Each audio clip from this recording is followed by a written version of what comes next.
She arrived with a contract that could drown an entire valley. He greeted her with silence and saved her life anyway. In a land where law is written on paper, but truth is carved into the soul, one decision will determine the fate of everything and everyone they stand for. This is not just a story of survival. It's a battle between power and conscience. It didn't start with the pain. It started with the dark, just black, thick, heavy, then the cold, seeping up from the ravine floor, sinking right into my bones, and a high, sharp ringing in my ears, like a train whistle miles away, but trapped inside my skull. I tried to move my hand. I couldn't. I felt something warm, wet, sliding down my temple, pooling in the dirt. Blood. My blood. Logically, I knew I was dying, a cold Chicago lawyer kind of logic. Eleanor Hartwell, age 29, dead in the Montana dirt. Then a sound cut through the ringing. A sob, small, fragile. "She's still breathing, sir." A boy's voice, shaky and terrified. "Please, please don't leave her." A shadow moved over me. Boot steps, heavy, deliberate. "I got her, Jem." A man's voice, like crushed gravel. "Lead the horse." Hands, rough and calloused. They slid under my spine, behind my knees. I was lifted up into the air. The world spun, and I blacked out again.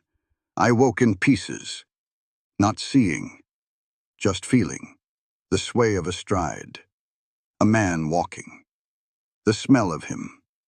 Sweat, sagebrush, and worn leather. A heartbeat pressed right against my cheek. Thump, thump, thump. Slow, stubborn, angry. We went up, we went down. Hours blurred.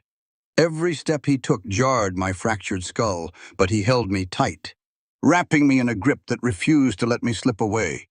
I felt my blood soaking into his shirt. But wait, it wasn't just mine. I felt a sticky, hot dampness beneath his left shoulder blade. He was bleeding too, an old wound tearing open under my dead weight. "Put me down," I think I whispered. Or maybe I just thought it in the dark. "Not yet," he said. His chest rumbled against my ear. His breath was ragged, so ragged, but he didn't stop. Step, pause, step, 9 miles. I didn't know it then. 9 miles of broken rock and steep hills, just a man carrying his enemy out of the valley of death. Light, yellow lamplight stinging my eyes. I blinked.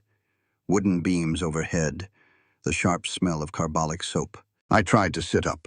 Fire shot through the back of my head. A hand pressed my shoulder down, gentle, but absolutely immovable. "Don't move." I looked up. He was standing there, tall, broad. His shirt was torn down the side, soaked in dark, drying red. Dirt and sweat caked his jawline. My appraiser mind kicked in, a blind reflex to gain control. My satchel. The deed. I need a stagecoach back to town." He just stared at me, eyes like dark flint. He pulled up a wooden chair and sat down heavily. The chair groaned under his weight. He looked exhausted, bone-tired. "There's no stagecoach, Miss Hartwell. I have to—" "You have a fractured skull," he said. His voice was low, no pity in it, just the hard truth. "The doctor was here. He said if you get on a bumpy coach, your brain bleeds out, you die on the road." I swallowed. My throat felt like sandpaper. Who are you?" "Caleb McCrae." The name hit me like a physical blow. The owner. The man whose life I came to ruin. "Mr. McCrae, I am an agent of Whitfield and—" He leaned forward, cutting me off. "I know exactly who you are, and I know why you're here. Now you listen to me." He didn't yell. He didn't have to. "You are staying in this bed for 3 weeks. You don't leave, you don't ride. My company, your company can wait to steal my land," he said softly. "Right now you are going to survive. That's the deal. 3 weeks. He stood up, wiping the blood from his hands with a rag. "Under this roof, Miss Hartwell, Your pulse matters a hell of a lot more than your paperwork." He turned his back and walked out, leaving me alone in the quiet, leaving me alive. Blood is heavy. Most folks don't know that. They think a body weighs the same dead or alive. It doesn't. When the spirit gives up and leaves the cage, the meat turns to lead. I learned that in '65 Petersburg. Mud up to my knees, artillery fire shaking the fillings in my teeth. There was a boy from Ohio, couldn't have been more than 15. He took shrapnel in the gut. I put him over my shoulder, carried him 8 miles through the dark. I felt his heart stop at mile 6, but I kept walking. When I finally set him down at the medical tent, he was just dead weight, empty. I washed his blood off my hands, and I swore to God right there in the Virginia dirt, never again. I wouldn't play savior. I wouldn't carry another soul. You can't save people. You just prolong the dying. I kept that vow. For 17 years, locked myself away in this valley, raised cattle, ignored the world. Then Jem screamed. It was a Tuesday, late afternoon. We found her at the bottom of the ravine. Her horse was gone. Spooked by a rattler, probably. She was crumpled against a limestone boulder, dress torn, face pale as milk. I stood at the top of the ridge, looking down. "Let her be," a voice in my head said. "She's from Chicago. She's the enemy. Let the mountain have her." But Jem didn't listen. He scrambled down the loose rock. He dropped to his knees in the dust. He put his little hands on her chest. Then he looked up at me. His face was streaked with dirt and tears. "She's still breathing, sir." His voice broke. It wasn't just a statement. It was a plea. "Please, don't be the man who lets people die." I climbed down. I didn't want to. God knows I didn't want to. I knelt beside her, smelled the expensive lavender soap on her skin, saw the fine stitching of her traveling jacket. She was Eleanor Hartwell, the woman Whitfield sent to take my home. I reached under her, lifted. She was light, too light, but the bleeding was bad. "Lead the horse, Jem," I said. We couldn't ride. The trail was too steep, the horse too skittish. So I walked. 1 mile, 2, my boots slipping on the scree. 3 miles.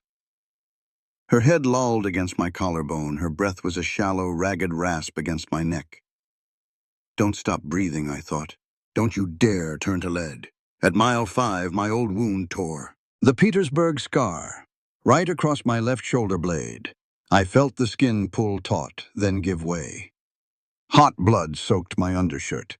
It mixed with hers. A sick, sticky bond between a rancher and a corporate killer. My knees shook. My lungs burned like I was breathing in hot ash. "Sir?" Jem kept asking, looking back. "You need to stop?" "Keep walking, Jem. 9 miles. It took 4 hours. The sun dropped behind the Absarokas, bleeding red across the sky. By the time we hit the porch of the main house, I couldn't feel my legs. I kicked the door open, set her down on the infirmary bed. She was still breathing. Now it's day 3. I sit in the corner of the room, watching her sleep. The doctor came and went. Said her skull is cracked but holding. Said she needs stillness. I watched the rise and fall of her chest under the quilt. She's a ruthless woman, they say. A shark in a velvet dress. She came here to throw me out into the cold, to take Silver Creek for a bunch of fat men in suits back east. But looking at her now, she doesn't look like a shark. She looks fragile. Her dark hair is tangled on the pillow. There's a bruise the color of thunder under her left eye. Her hands are resting on top of the blanket. Soft hands, ink-stained fingers, never dug a post hole, never pulled a calf in the winter. She stirs. A small, pained whimper escapes her lips. I stand up. I walk over to the wash basin. I wring out a clean cloth in the cool water. I sit on the edge of the bed and press it gently to her forehead. She sighs. The lines around her eyes soften. I didn't want to save her.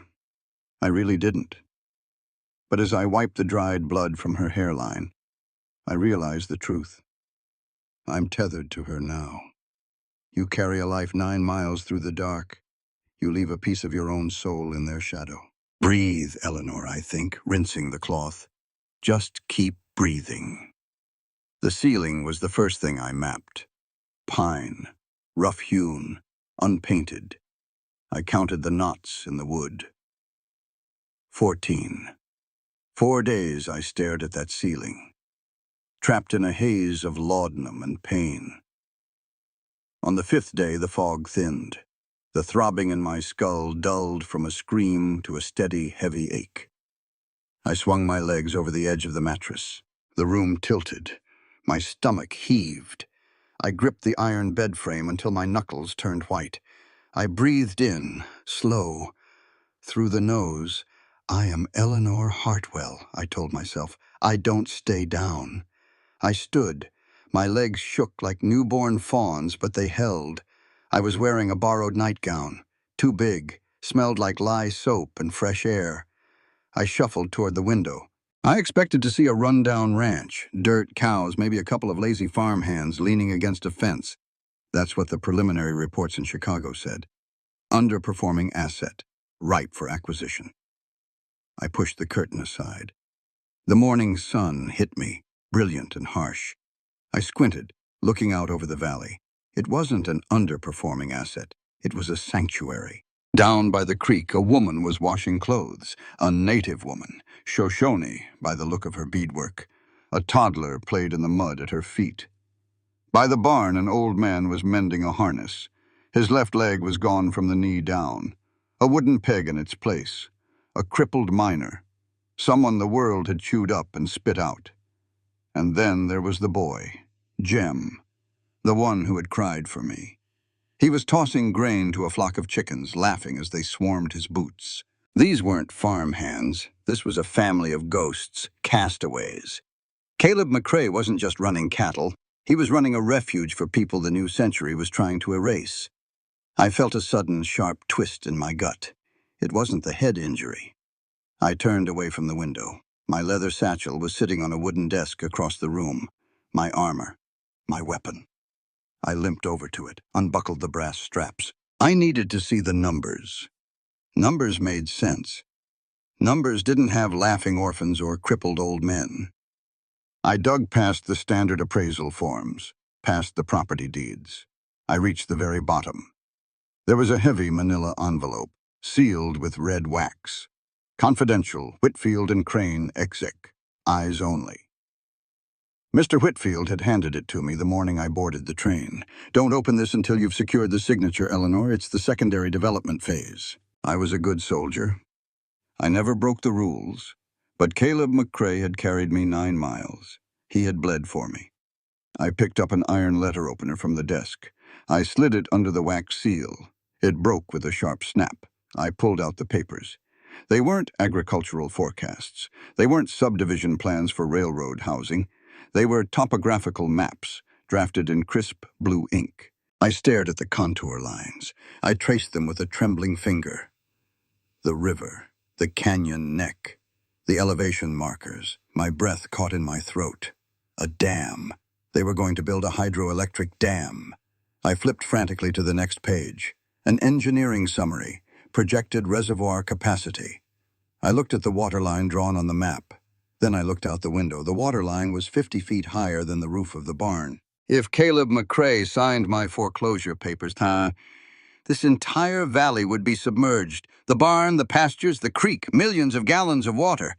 And the people? The native woman? The crippled miner? Jem? The company didn't care.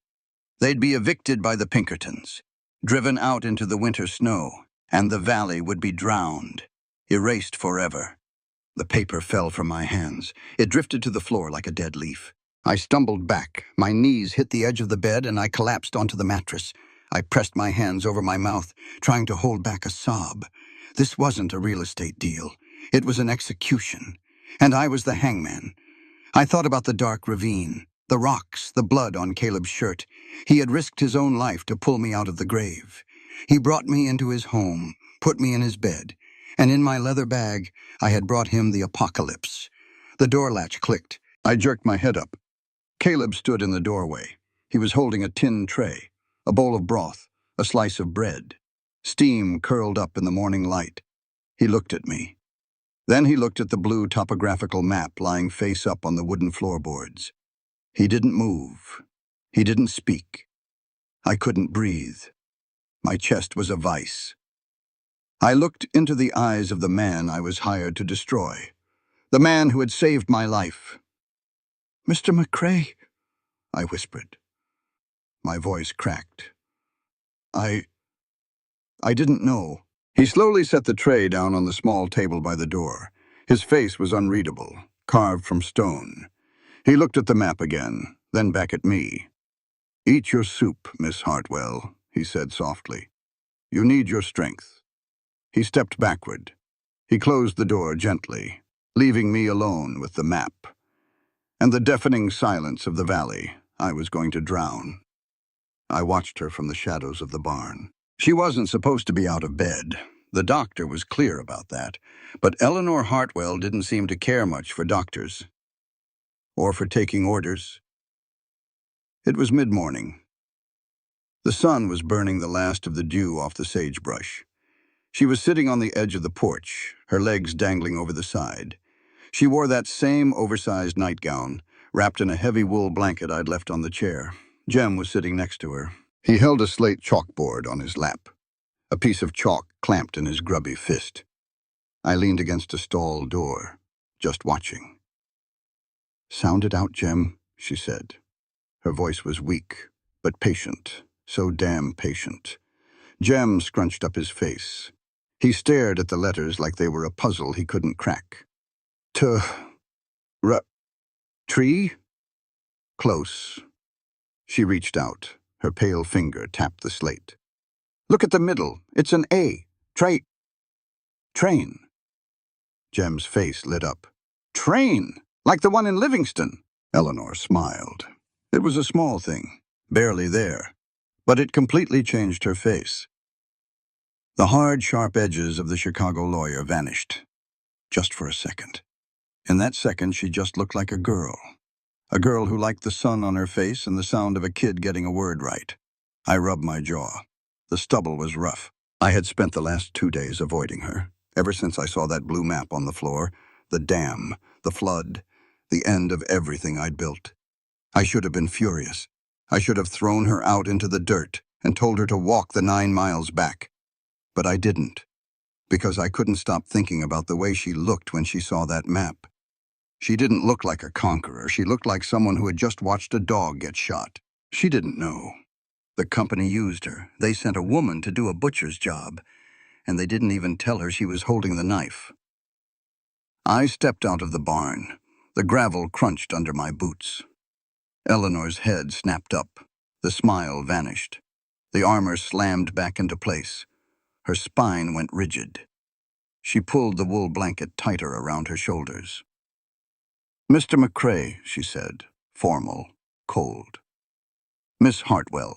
I walked up to the porch. I looked at Jem. "You finish your chores, boy?" "Yes, sir. Mucked the stalls, fed the chickens. Miss Eleanor was just showing me some letters." "I see that. Go help Silas with the north fence." Jem scrambled up, leaving the slate on the porch. "Yes, sir." He took off, running across the yard. Silence settled between us, heavy and thick. She didn't look at me. She stared straight ahead at the mountains. "You shouldn't be out here," I said. "The air in that room was stifling. Doctor said you need rest. Your head—" "My head is fine," she lied. I could see the pale sheen of sweat on her forehead, the slight tremble in her hands. "Suit yourself," I muttered. I turned to walk away. "Wait!" I stopped. I didn't turn around. "Why haven't you kicked me out?" Her voice was barely above a whisper. "You saw the map. You know what Whitfield and Crane intends to do. Why am I still here?" I looked down at the dirt. I kicked a pebble with the toe of my boot. "Because a broken skull is a broken skull," I said. "I don't throw injured people out to the wolves. That's not the whole truth." I turned slowly. She was looking at me now, those dark eyes piercing right through my chest. "You think I'm a monster," she said. "You look at me like I'm a disease you caught. So why am I sleeping in your bed, eating your food?" I felt a sudden hot flare of anger. But it wasn't at her, it was at myself. I walked back to the porch. I stepped up, looming over her. She didn't flinch. She just tilted her chin up. "You want the truth?" I asked. My voice was rough. "I prefer it. I don't think you're a monster, Eleanor. I think you're a coward." She blinked. That hit her. "You hide behind your suits and your briefcases and your big city words," I said. "You let men in boardrooms tell you what to do, and you do it. Because it's safe. It's clean. You don't have to look at the dirt. You don't have to look at the people you're burying." She swallowed hard. Her hands gripped the blanket. "But that's not why I treat you the way I do," I continued. The words tasted like ash, but they had to come out. "I treat you cold because of me." She frowned, confused. "Look at this place," I said. I waved an arm at the ranch, the sagging barn roof, the patched fences. "Look at me. I've got dirt permanently tattooed under my fingernails. I've got a scar down my back that looks like a butcher hacked at me with a cleaver. I wake up in the middle of the night smelling gunpowder and blood." I looked right into her eyes. "You're a high society lady from Chicago, educated, refined. You smell like lavender and you talk like a poetry book. When I look at you, I don't see a corporate shark. I see everything I'm not, everything I can never have." Her breath hitched.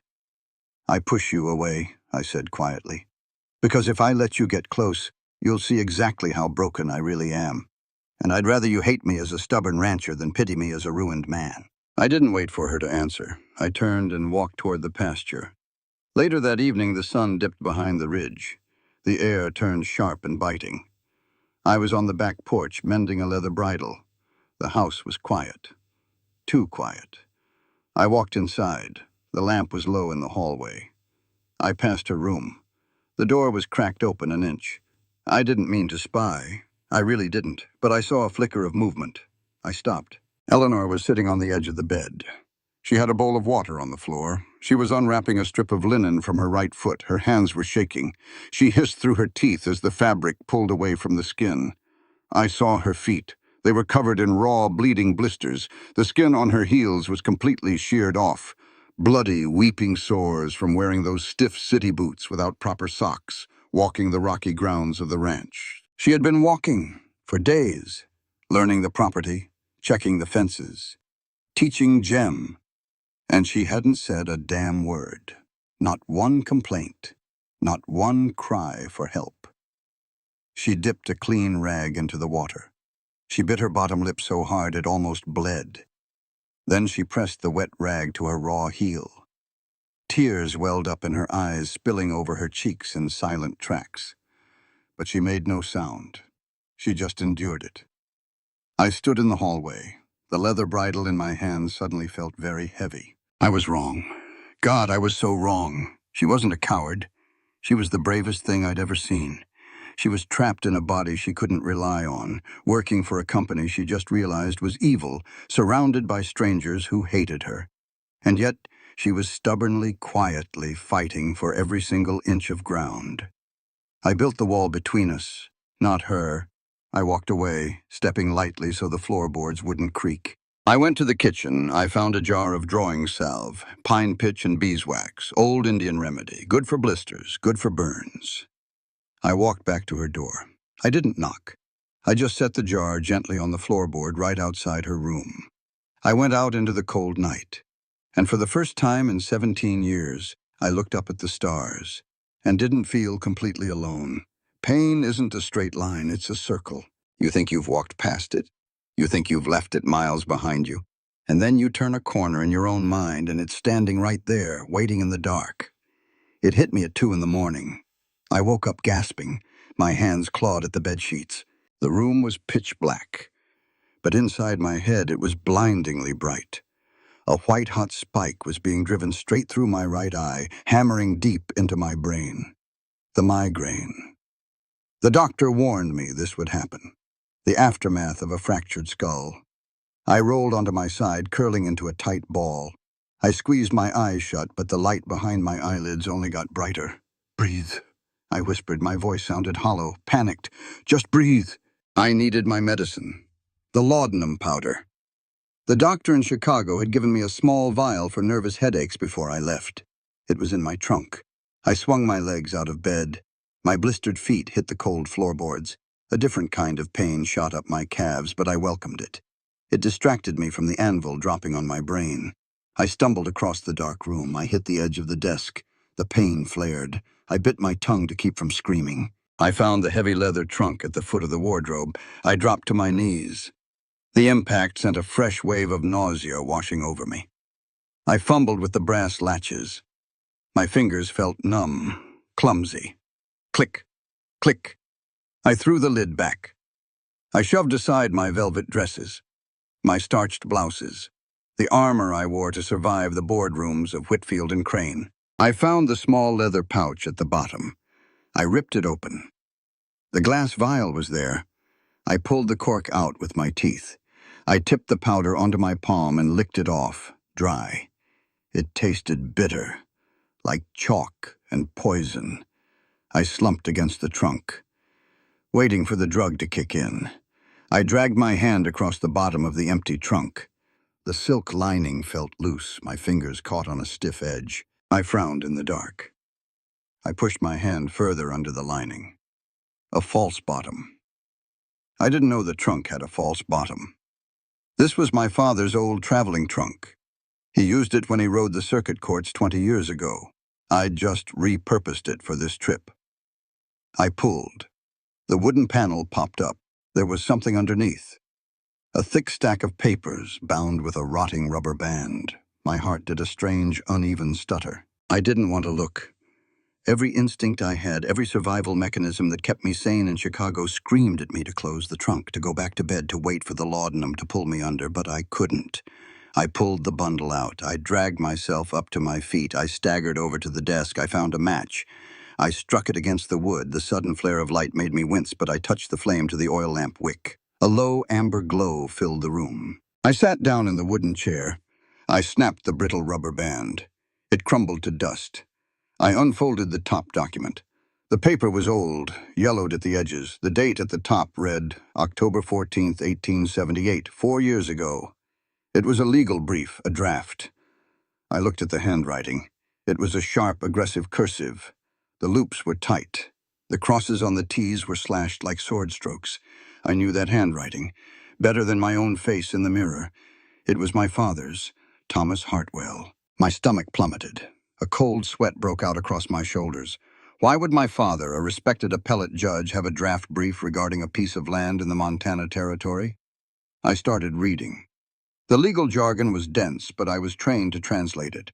It was a strategy proposal, addressed to Charles Whitfield, regarding the McCrae parcel in Paradise Valley. The land is currently impenetrable via standard foreclosure. However, if we manipulate the Territorial Water Rights Statute of 1872, we can reclassify the creek as a navigable waterway. This allows eminent domain seizure for public utility, namely a dam. I stopped breathing. My father didn't just know about the dam. He designed it. He found the loophole.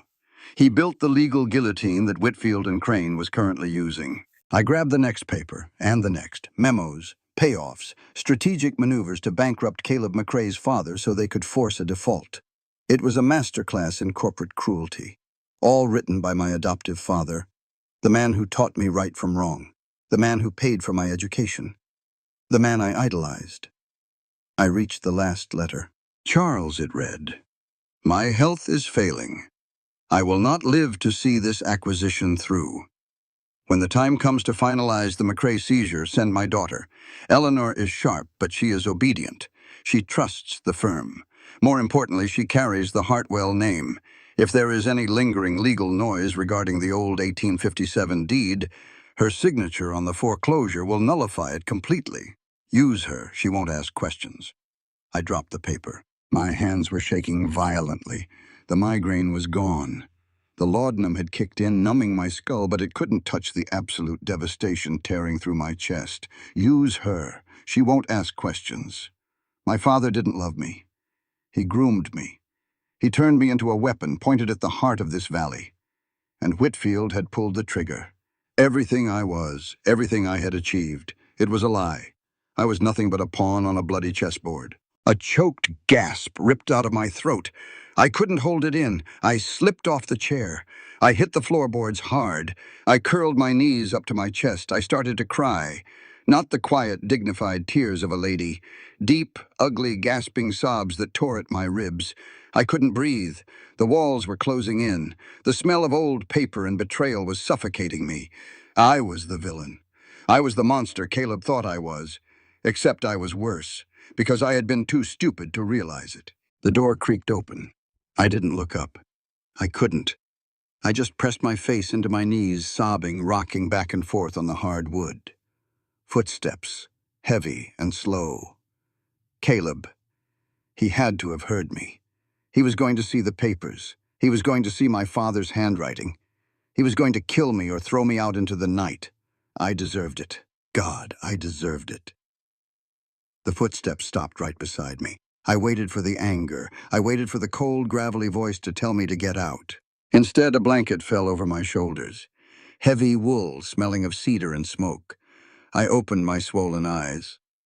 Caleb was sitting on the floor next to me, his long legs stretched out, his back leaning against the desk. He didn't look at the papers scattered across the floor.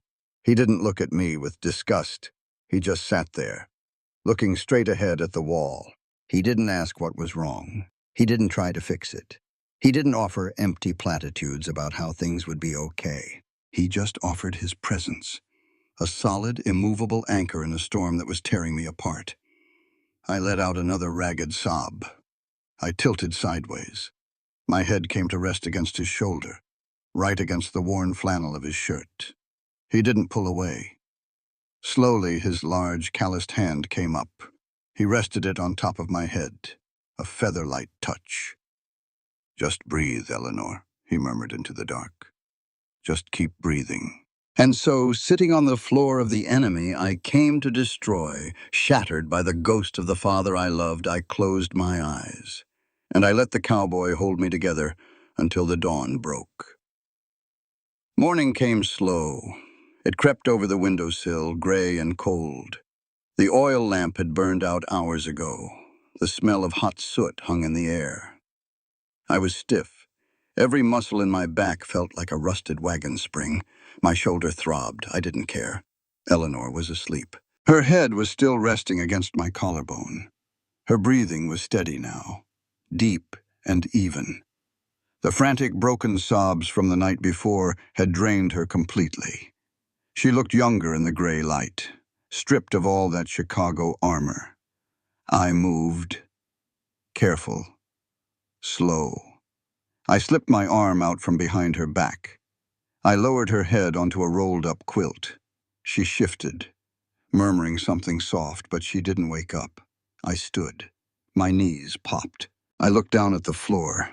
The papers were still there, scattered across the pine boards like dead leaves. I didn't want to read them. It wasn't my business. But the words were right there, staring up at me. And I recognized the name at the top of the page. Whitfield. I bent down, picked up the last letter. The one she had dropped when she broke. I read it. I read it twice to make sure my tired eyes weren't playing tricks on me. Use her. She won't ask questions. I felt a cold, hard knot form in the pit of my stomach. Her own father. A man who was supposed to protect her. He had built the rope, tied the noose, and handed it to a bunch of suits to hang this valley. And then he used his own daughter to kick the chair out from under us. No wonder she broke. I set the paper down on the desk, gently, like it was a loaded gun. I walked out of the room, shut the door. I needed air. I stepped out onto the porch. The frost was thick on the railing. The valley was silent. The creek was a dark ribbon cutting through the morning mist. My father built this place, Angus McCrae. He cleared the timber. He dug the well. He died in the front room of this house, looking out this exact window. He left me this land, but he also left me a mystery. There was a heavy cedar chest up in the attic, bound in iron, locked. Before he died, he put his hand on my arm. His grip was weak, but his eyes were sharp. "Don't open it, Caleb," he had rasped. "Not until the past comes knocking. You'll know when." I looked back at the house, at Eleanor's window. The past wasn't just knocking. It had broken the door down. I went inside. I bypassed the kitchen. I climbed the narrow wooden stairs to the attic. It was freezing up there, smelled of dust and dried wasp nests. I found the chest shoved under the eaves, dragged it out into the light of the gable window. The iron padlock was rusted shut. I didn't bother looking for the key. I went back downstairs, grabbed a heavy crowbar from the mudroom, and came back up. I wedged the iron bar under the hasp. I leaned my weight into it. Crack! The dry wood splintered. The lock gave way. I dropped the crowbar. It clattered against the floorboards. I threw back the heavy lid. There were no gold coins, no old rifles, just paper, stacks of it, wrapped in oilcloth to keep the damp out. I reached in, unfolded the thickest bundle. It was a deed, thick parchment. The ink was faded to a rusty brown, but the seal of the Montana Territory was unmistakable. The date, April 12th, 1857. I traced the names at the bottom. 2 signatures. Angus McCrae, Thomas Hartwell. I stopped breathing. I stared at that second name. Eleanor's father. My father didn't buy this land alone. He bought it with Thomas Hartwell. They were partners, but why? Why would a hotshot Chicago lawyer buy a patch of dirt in the middle of nowhere with a Scottish dirt farmer? I dug deeper into the chest. I found a leather-bound journal, my father's handwriting. I opened it to the middle. October 1858, it read. Tom arrived in the dead of night. He brought 3 families, 12 souls in total, cold, starved, terrified. Runaways from Missouri. We hid them in the root cellar. Tom paid the bounty hunters off at the county line. Cost him a fortune. He didn't care. He says this valley is the last stop before Canada. He says we are building a station of freedom. I believe him. Tom is a good man, the best of us. I sat back on my heels. The dust motes danced in the shaft of morning light. An underground railroad station. That was the secret. That was why they bought the land. Silver Creek wasn't just a ranch, it was a sanctuary. It had always been a sanctuary. My father and Thomas Hartwell, they were heroes. Both of them. They risked the rope to smuggle slaves to freedom. I flipped the pages. Jumping forward in time, the entries got shorter, darker. August 1868. The war is over, but Tom has changed. Chicago has its hooks in him. He talks of dividends now, railroad expansions. He sent a letter asking to buy out my half. I refused. He hasn't written back. November 1872. Tom is gone. The man I knew is dead, replaced by a ghost in a tailored suit. He works for Whitfield now. He sent word that he will leave his half of the deed untouched, buried in the county records. A silent partner. Guilt, perhaps. He knows what we built here. He can't bring himself to destroy it. Not yet. I closed the journal. I sat in the freezing attic for a long time, just listening to the wind rattle the shingles. Eleanor thought she was the daughter of a monster. She thought her whole life was built on a foundation of corporate rot. But she didn't know the whole truth. She didn't know the man who signed that 1857 deed. Her father had lost his way. The money poisoned him. The power blinded him. He became the very thing he used to fight. But before he fell, he was a man who bought freedom for strangers in the dark. I looked down at the old deed. Thomas Hartwell never sold his half, never legally transferred it to the company. He just buried it, left it dormant. And when he died, that half went to his only heir, Eleanor. Whitfield and Crane didn't own Silver Creek. They were trying to foreclose on a technicality, hoping nobody would dig up the old 1857 claim. And they sent Eleanor, the rightful heir to half the valley, to sign the foreclosure, legally wiping her own claim off the map without ever knowing she had one. It was a brilliant, evil trap. I stood up. I folded the deed and my father's journal into my hands. I walked downstairs. I didn't feel angry anymore. I didn't feel the bitter divide between the rancher and the city girl. I walked into her room. She was awake now, sitting on the edge of the bed, staring at the floor. She looked up when I entered. Her eyes were red-rimmed, hollow. "I'm packing my things," she said. Her voice was flat, dead. "I'll walk to town. I resign. I'm done." I walked over to the bed. I tossed the 1857 deed into her lap. Then the journal. She flinched, looked down at the old paper. "What is this?" she whispered. "This is who you really are, Eleanor," I said. "Your father wasn't born a snake. He made a choice to become one. Now you have to make yours." The 3 weeks were up. My skull had knit itself back together, the dizziness was gone. The blisters on my feet had hardened into calluses. I could walk the perimeter of the pasture without losing my breath. I was physically healed, but inside I was entirely someone else. I sat on the edge of the porch. The morning air was crisp, biting. I held the 1857 deed in my lap. I had read my father's signature 100 times over the last 2 days. The loops, the slashes, not the aggressive scrawl of a corporate lawyer. This was the steady, hopeful hand of a younger man. A man who bought a valley to hide runaway slaves. He was a good man once. Caleb was right about that. But a good start doesn't erase a bad finish. My father sold out. He drew up the blueprints for the dam. He sold this valley to Whitfield out of greed, and he used my blind loyalty to seal the grave. A cloud of dust rose on the road leading from town. I watched it approach. My stomach tightened. It was Silas, the crippled miner who helped Caleb with the horses. He was driving a buckboard wagon, pushing the mules hard. He pulled up to the hitching post. The mules were lathered in sweat. Silas didn't bother tying them. He looked at me. His weathered face was grim. "Telegram at the station in Livingston, Miss Hartwell," he said. He reached into his coat and pulled out a yellow slip of paper. "Station master said it was urgent. Handed it to me when I went in for feed." I stood up. I walked down the porch steps. I took the telegram. My fingers felt numb. I unfolded it. Hartwell. Deadline expired. Arriving Livingston noon today.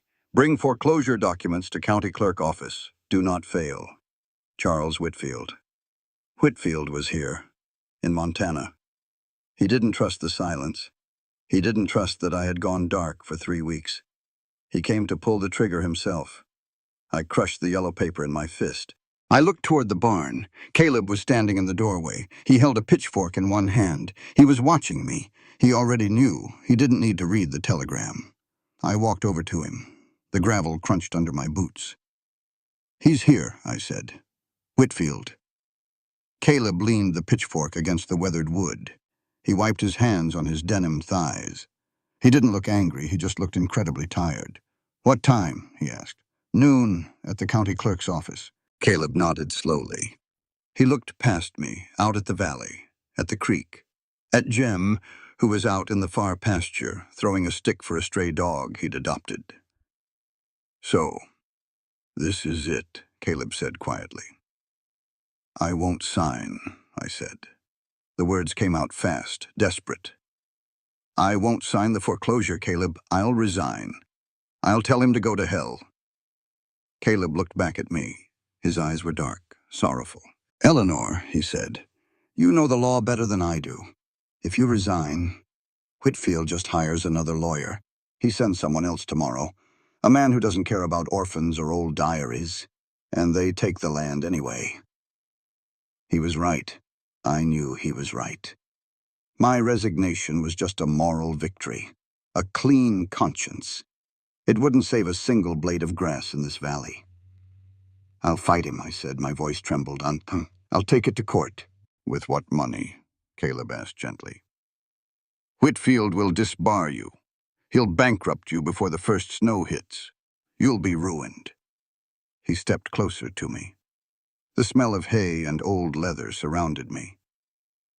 "I carried you 9 miles so you could breathe, Eleanor," he said. His voice dropped to a low, rough whisper. "Are you going to use that breath to suffocate us?" The words hit me like a physical strike. Suffocate, drown, the dam. I looked down at my hands. They were trembling. In one hand, the crushed telegram from Whitfield, the demand of the executioner. In the other hand, the 1857 deed, the legacy of 2 pioneers. I stared at the old parchment. Thomas Hartwell. Wait. My legal mind, The part of me trained to find the invisible cracks in a contract suddenly snapped awake, like a match striking in a dark room. I smoothed out the old deed on the barn door. "Caleb," I said, my breathing sped up. "Look at this." He frowned, stepping up beside me. "I've seen it, Eleanor. It proves your father owned half. That's why Whitfield needs your signature to wipe it out." "No," I said. I pointed at the territorial seal. "Look at the phrasing. Joint tenancy with rights of survivorship was not checked. They drafted this as tenants in common." Caleb stared at me. "Speak English, Eleanor." "It means when your father died, his half went to you," I explained, the words tumbling out in a rush. "But when my father died, his half didn't default to the McCrae estate. It went to his next of kin, his only heir." I tapped my chest. "Me." Caleb's eyes widened. "Whitfield isn't just using me to sign the foreclosure as a company agent," I said, the horror and the brilliance of the trap finally making sense. "He sent me here to unknowingly sign away my own inheritance. He knew this deed existed. He knew if the county clerk saw my name on the foreclosure order, it legally constitutes a surrender of my inherited rights. It clears the title completely." "You own half this ranch," Caleb said softly. "Yes?" I stepped back. The wind caught my hair, whipping it across my face. The loophole. It wasn't just a shield. It was a sword. "Whitfield's eminent domain claim for the dam requires full title clearance," I said. I was pacing now, the dirt crunching beneath my boots. "He needs the company to own it 100%. If there is a hostile co-owner, a co-owner who refuses to sell to the state, refuses to sign the utility mandate. The dam project is stalled in federal court for decades."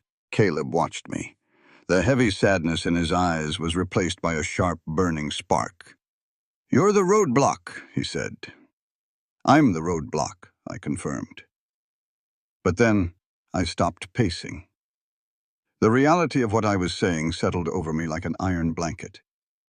If I did this, if I walked into that clerk's office and claimed my 50% inheritance instead of signing the foreclosure, it was an act of open corporate treason. Whitfield would destroy me. He was a ruthless man with deep pockets. He would file lawsuits against me for breach of fiduciary duty. He would have my law license revoked. He would smear my name in every newspaper from Chicago to Denver. I would never work in a legal office again. I would lose my apartment, my savings, my reputation. I would be left with nothing but half a dirt ranch in Montana. I looked at Caleb. He was watching me. He saw the calculation in my eyes. He knew exactly what it would cost me. He didn't ask me to do it. He didn't beg. He just reached out very slowly and took my trembling hand in his calluses scraped against my soft skin. He didn't pull me into an embrace. He just held my hand, grounding me. "If Chicago is your sky, Eleanor," he said quietly, "I won't blame you for flying back to it. You owe us nothing." I looked at our hands. The contrast between us, the city and the dirt, the lawyer and the rancher. Then I looked across the yard. Jem was running toward us, grinning, the dog barking at his heels. Silas was unhitching the mules. The valley was alive, breathing, just like me. I squeezed Caleb's hand, hard. "Saddle the horses, Mr. McCrae," I said. My voice didn't shake anymore. "We have a meeting in town. You can't tame a wild thing by closing the barn door. If you do, it just paces in the dark. It beats its head against the wood until it bleeds. You don't get loyalty that way. You just get a broken animal. I learned that a long time ago. I woke up before the sun. The sky was still the color of bruised iron. I didn't light the lamp. I didn't need to. I knew every creak of the floorboards in this house. I walked into the kitchen, I stoked the stove, put the coffee on, cooked. My hands were steady, but my chest felt hollow, like somebody had scooped out my lungs with a silver spoon. Eleanor was going to town today. She was going to face Charles Whitfield. She was going to throw herself on the tracks to stop the train. For me, for Jem, for a valley she didn't even know 3 weeks ago. It was the bravest thing I'd ever seen. But it was a suicide mission. Whitfield was a shark. I knew how men like him operated. When she refused to sign that foreclosure, he wouldn't just fire her. He would ruin her. He'd freeze her bank accounts in Chicago. He'd strip her of her license. He'd make sure she walked out of that clerk's office with nothing but the clothes on her back. I couldn't let that happen. I poured a cup of coffee. Black. Bitter. I drank it standing by the window, watching the dark shapes of the mountains cut against the sky. A few days ago, when she first found the damn blueprints, I saw this coming. I saw the trap closing. I made a choice. I went out to the barn. I didn't go to the main stalls. I went to the back, to the separate paddock, where I kept the Appaloosas. There were 3 of them, a mare and 2 yearlings. Their coats were speckled like river stones. They were my breeding stock, the future of Silver Creek. I'd spent 5 years raising them. They were the only real money I had to my name. I'd haltered them up, walked them the 26 miles into Livingston the day before yesterday under the cover of a rainstorm. I took them straight to the livery. The horse buyer from the Northern Pacific was in town. He took one look at the mare's teeth, checked the yearling's legs, and named a price. It was a small fortune, enough to keep the ranch afloat for 2 bad winters. I took the cash, every last dollar. I walked straight across the muddy street to the Livingston Bank. I put the heavy canvas sack on the teller's counter. I opened an account. Not in my name. In hers. Eleanor Hartwell. I left the bank with a deposit slip in my coat pocket. My hands were empty. My stalls were empty. But I breathed easier. Now, standing in the dark kitchen, I pulled that deposit slip out of my pocket. I set it on the scarred wooden table. I found a stub of a pencil, a piece of clean paper. I sat down. I stared at the blank page for a long time.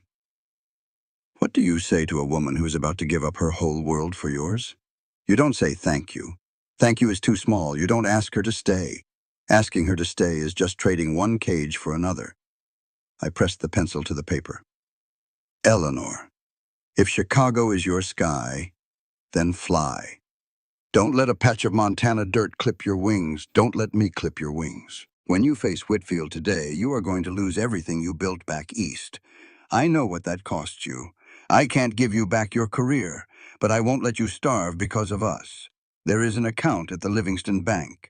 The deposit slip is attached. It's yours, all of it. Use it to buy a train ticket. Use it to start your own firm in Denver or San Francisco. Use it to disappear. I stopped writing. I swallowed hard. The silence in the house was deafening. Love is not a cage, Eleanor. I carried you 9 miles because you deserved to breathe, not to make you a prisoner to my life. If you walk away today, know that you walk away free.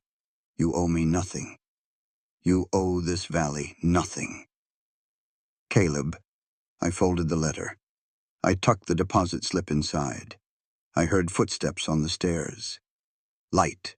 Quick. Jem. He came into the kitchen, rubbing the sleep from his eyes. His hair was sticking up in every direction. He saw me sitting at the table. Morning, Mr. McRae. Morning, Jem. I held out the folded paper. I need you to do a job for me, a quiet job. Jem walked over. He looked at the paper, then at me. He was 11, but he had the eyes of an old man. He knew the stakes. He felt the shift in the air. Miss Eleanor's leaving today, ain't she? He asked. His voice was small. I don't know, Jem. I don't want her to go. Neither do I. I put my hand on his shoulder, squeezed just once. But she's got a hard fight today.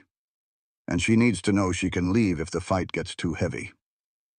You understand? Jem nodded slowly. Take this, I said, handing him the letter. Go out to the barn. Put it in her left saddlebag. Push it deep down under her spare gloves. Don't let her see you do it. Jem took the letter. He held it like it was made of glass. He turned and ran out the back door. I stood up. I poured the rest of my coffee into the sink. I heard Eleanor's door open down the hall. She walked into the kitchen. She wasn't wearing the borrowed nightgown anymore. She wasn't wearing the soft wool blanket. She was wearing her armor, her dark traveling suit, crisp, tailored, not a wrinkle on it. Her hair was pulled back into a tight, severe knot. Her chin was high. Her eyes were dark and focused. She looked like a judge. She looked like an executioner. She looked terrifying and absolutely beautiful. The horses are ready? she asked. Her voice was brisk. No tremble. No fear. Saddled and waiting, I said. She nodded. She picked up her heavy leather satchel, the one holding the 1857 deed. She didn't look back at the kitchen. She didn't look back at the room where she had healed. She walked out the door. I followed her into the cold morning air. We mounted up. Jem stood by the fence watching us. He didn't wave. He just held on to the top rail, his knuckles white. I clicked my tongue. My horse stepped forward. We rode out toward Livingston. The sun broke over the Absaroka Ridge, painting the valley in sharp, blinding gold. We rode side by side. We didn't speak. The only sound was the rhythm of the hooves on the hard-packed dirt. I watched her profile against the sky. I had prepared her to leave. I had given her the money. I had opened the door wide. But God help me, as the miles disappeared beneath us, all I could do was pray she wouldn't walk through it. Livingston was loud. After 3 weeks of nothing but wind and the creek, the sounds of the railroad town felt like an assault. Iron wheels screeching on tracks, hammers ringing against anvils, shouting men, barking dogs. It didn't matter. I didn't hear them. I was entirely focused on the brick building at the end of Main Street, the county clerk and recorder's office. We tied the horses at the hitching post. Caleb stood back. He tipped his hat low over his eyes. He didn't try to follow me inside. This wasn't his battlefield. It was mine. I adjusted my collar. I gripped my leather satchel. I pushed the heavy oak door open. The office smelled of stale cigar smoke, ink, and dust. He was sitting in a leather chair by the window. Charles Whitfield. He looked exactly the same as he did in Chicago. Impeccable wool suit, gold pocket watch chain draped across his vest, a thick cigar clamped between his teeth. He was flanked by 2 men, lawyers, bulldogs in cheap suits. The county clerk, a nervous, sweating man with a comb-over, was hovering behind the counter. Whitfield smiled when he saw me. It was a cold, reptilian stretching of the lips. "Eleanor, my dear," he purred. He stood up. He didn't take the cigar out of his mouth. "Look at you. We thought the wolves had eaten you. 3 weeks without a wire. Your dedication to the firm is unorthodox, but effective, I assume." I walked toward him. My boot heels clicked sharply against the wooden floorboards. "The terrain was difficult, Mr. Whitfield," I said. My voice was ice voice. "I imagine so." He waved a hand at one of the bulldogs. The man instantly slapped a thick stack of papers onto the clerk's counter. "Well, you're here now. Let's finish this. The engineers are eager to break ground. Sign the foreclosure order, Eleanor. The clerk will stamp it, and we can all take the 4 o'clock train back to civilization." He held out a gold fountain pen. I didn't take it. I stood in front of the counter. I looked at the papers. Notice of foreclosure, seizure of asset, transfer of deed. "I'm not signing that, Charles," I said. The room went dead silent. The clerk stopped breathing. The 2 bulldogs stiffened. Whitfield's smile vanished. He slowly pulled the cigar from his mouth. "Excuse me?" he said softly. The kind of soft that comes right before a strike. "The foreclosure is illegal," I said. I met his eyes. I didn't blink. "You're attempting to seize the Silver Creek parcel under the guise of an abandoned debt. But the debt is fraudulent, and the title is not clear." Whitfield's face flushed red. "Eleanor, you have suffered a head injury. You are confused. Sign the paper." I am perfectly lucid. I unbuckled my leather satchel. I reached inside. I didn't pull out the foreclosure forms. I pulled out the yellowed, brittle parchment from 1857. I slammed it down on the counter, right on top of his pristine legal documents. "This is the original land deed," I said. My voice echoed off the brick walls. "Drafted in 1857, signed by Angus McCrae and Thomas Hartwell, my father." Whitfield stared at the document. The color drained out of his face. He knew exactly what it was. He had hoped it was buried forever. "Your father's name is a relic," Whitfield hissed. He leaned close to me. I could smell the stale tobacco on his breath. He was a partner of this firm. He wanted this dam built. You are his daughter. You are going to honor his legacy and clear this title right now, or I will end you, Eleanor. I will disbar you. I will sue you for breach of contract. You will leave this territory a beggar. You don't understand the law you're trying to twist, Charles. I looked at the clerk. The sweating man jumped slightly. Mr. Clerk, I said clearly, look at the deed. How is the tenancy structured? The clerk fumbled for his reading glasses. He leaned over the counter. It reads, tenants in common, ma'am. Exactly, I said. I turned back to Whitfield. My father owned 50% of Silver Creek. When he died, it didn't revert to the McCrae estate. It didn't revert to Whitfield and Crane. It passed to his sole heir. I slammed my hand down flat on the counter. I own half that valley. Whitfield took a step back. His jaw clenched so tight the muscle twitched. You insolent little... And as the legal co-owner, I cut him off, my voice rising, vibrating with absolute authority. I refuse the sale. I refuse the eminent domain mandate. You can't hold out, Whitfield shouted, slamming his fist on the desk. The territorial governor is in my pocket. I'll have the courts seize your half by Friday. I'll bury you in injunctions until you starve. You can't. I reached into my satchel one last time. I pulled out a fresh, crisp legal document. The ink was still fresh. I had drafted it by lantern light at 2 in the morning.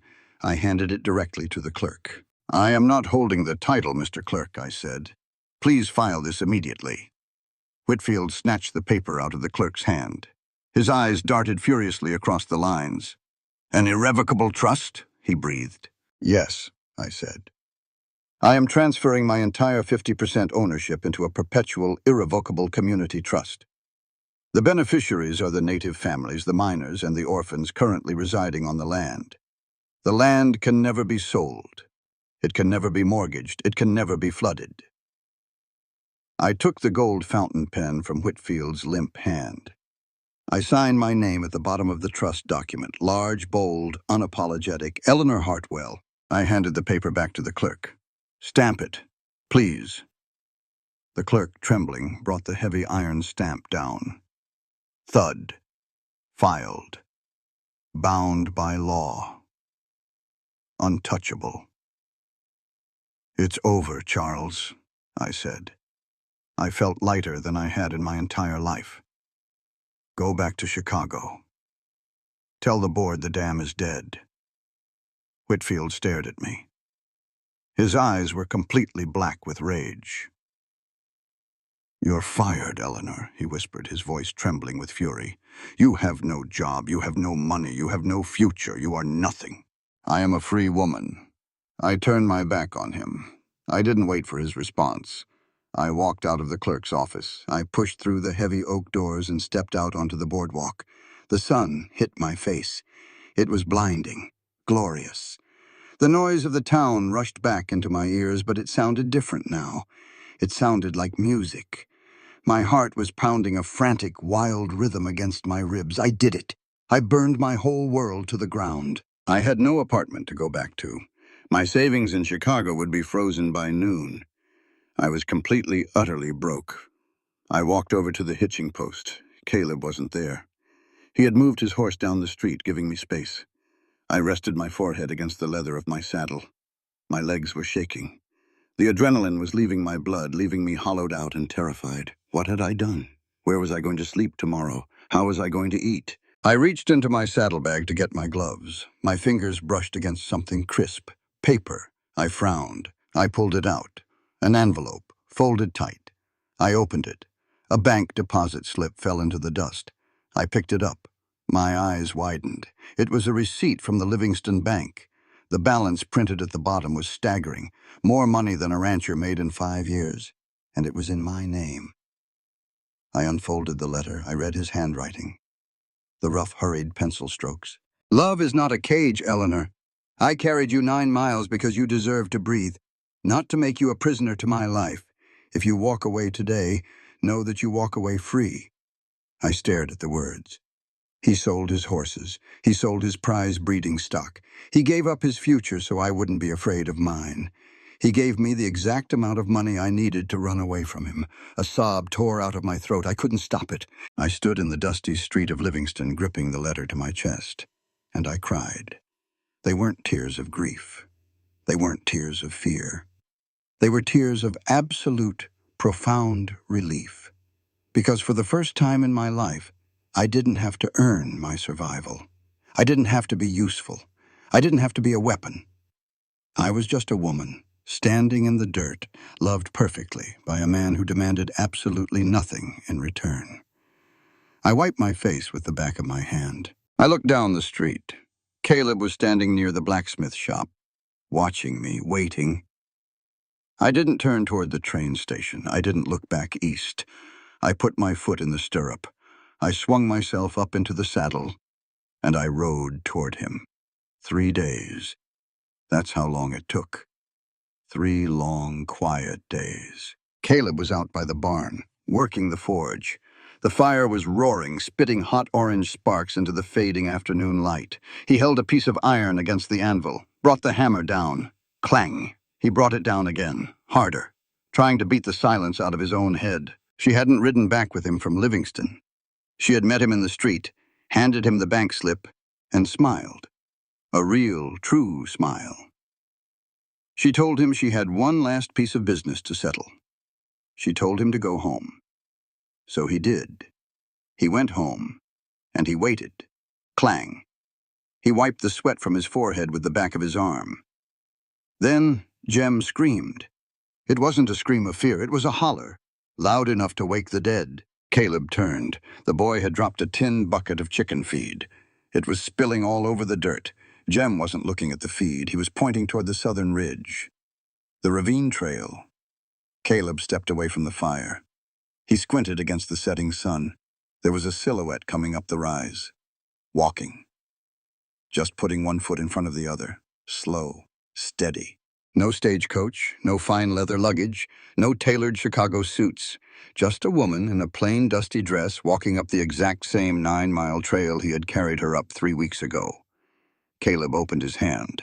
The heavy iron hammer dropped into the dirt. He didn't even hear it land. He ran. He didn't care that his knees ached. He didn't care that his boots kicked up a cloud of dust. He just ran like a madman across the dry valley grass. She stopped when she saw him coming. She stood there on the ridge, the wind blowing her dark hair loose around her shoulders. Her face was flushed. Her boots were caked in mud. She looked exhausted. She looked absolutely beautiful. Caleb slowed to a halt right in front of her. His chest was heaving. He couldn't find the words. He didn't have any left. Eleanor looked up at him. Her dark eyes were shining. She smiled, a slow, easy smile. She lifted a trembling, dirt-stained finger and tapped it gently against the center of her chest. "I'm still breathing, sir," she whispered. Caleb didn't say a word. He just reached out, pulled her against his chest, and buried his face in her hair. And for the first time in 17 years, the ghost of the war finally left him alone. A year goes by. Time does that out here. It washes over the valley like spring runoff. It takes the rough edges off things. A traveler came down the Paradise Valley Road late that next October. Selling tinware, maybe. Or just a man looking for a place where the air tasted clean. He stopped his wagon at the edge of Silver Creek, let his horses drink.